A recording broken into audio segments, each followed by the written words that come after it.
So late last night, I find out, and this is still going to kind of, the investigation is still ongoing. But to your point, as far as like, how did the shooter get in? What are the details? How do we prevent this from happening again? Well, I found out late last night that, the shooter was arrested years ago, 4 years ago, for having this plan, for basically saying, when I'm a senior in 2022, I'm going to shoot up a school. And this was 4 years ago they apprehended him. So something fell out between the cracks between then and now to allow this to happen. We need to shake out all the facts. We need to figure out what happened, where the holes, and we need to make sure it doesn't happen again. But if law enforcement, identified him 4 years ago as a threat, we need to figure out why he wasn't, how he got removed from that. So, Congressman, I want to make sure we make this point clear. You're saying there's an arrest report, an engagement with the police 4 years ago where they had identified he'd made a prediction he was going to do something like this in this very year?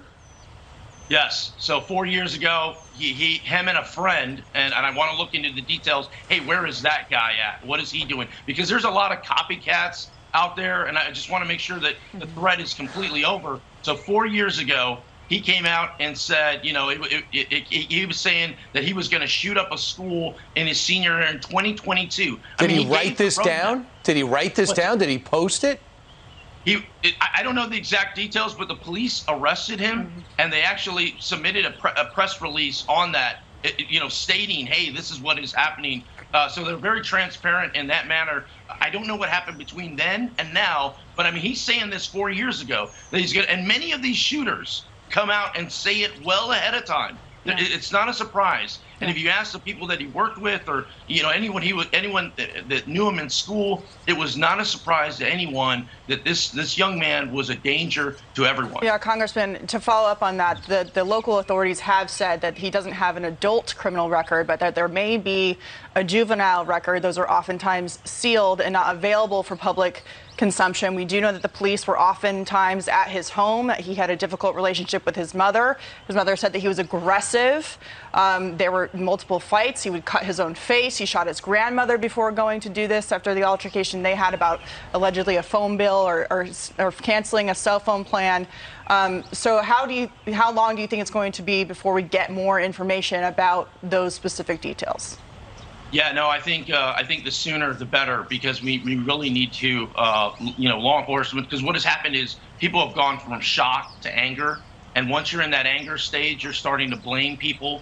And law enforcement needs to get ahead of this and really put out all the facts and the details, because they're heroes. I mean, I've sat with them personally. They're struggling. This wasn't a typical response, a 911 response. They were responding to their children. They're responding to their friends and family. So I think more needs to kind of get shaken out. But I got that late last night, and it wasn't a hearsay. I mean, this is official. Lawrence, you have a question, right?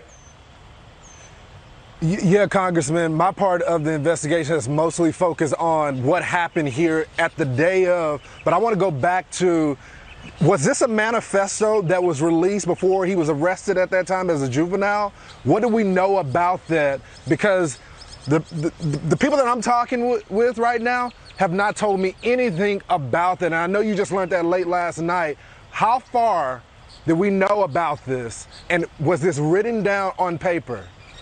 Yeah, I'm under the impression that him and another person were having a conversation and plotting things out and having a discussion out, and it clearly alerted someone to go, hey, we need to look into this, and enough to where the police looked into it and ultimately arrested him.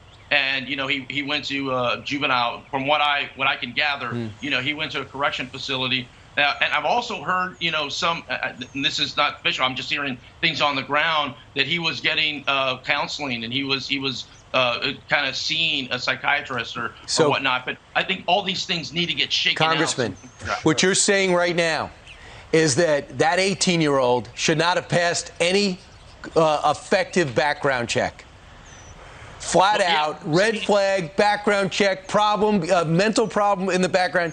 Oasis, which has got the respect of that community far and wide, should not have been subjected to have an opportunity to sell this guy a gun and have that on their conscience, because he should not have passed the background check, and the guy's buying an arsenal of weapons and ammo. You know, there's a disconnect, and he legally if you looked at it, he legally purchased that firearm. He didn't have any background as far as being adult, but he was adult for days. So we got to connect the two from childhood to adult. Like the Buffalo shooter. And your record doesn't go in if you're a juvenile with an offense like that into your adult record. It often, again, gets wiped away, so it wouldn't even show up in the system. These are some of the things I think legislatively, I know our team is looking at. We're looking at other pieces of legislation too, to just make sense.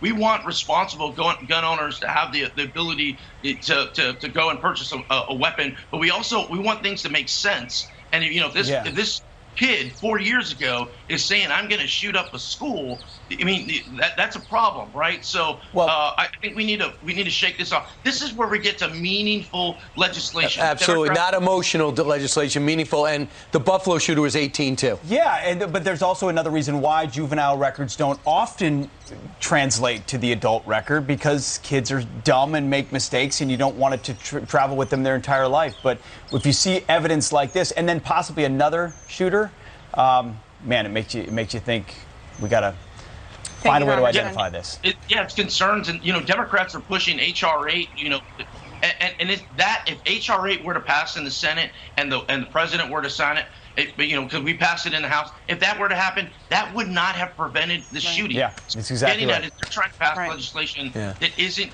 Congressman, we'll be in touch. Thank you for your time. We're about to lose the signal here, Congressman, but thank you so much. God bless you. More Fox and Friends coming up. I'll lead an effective strategy to mobilize true international effort to pressure. What kind of country we're going to be? 4 more years of Georgia, he's going to find our... Thank you.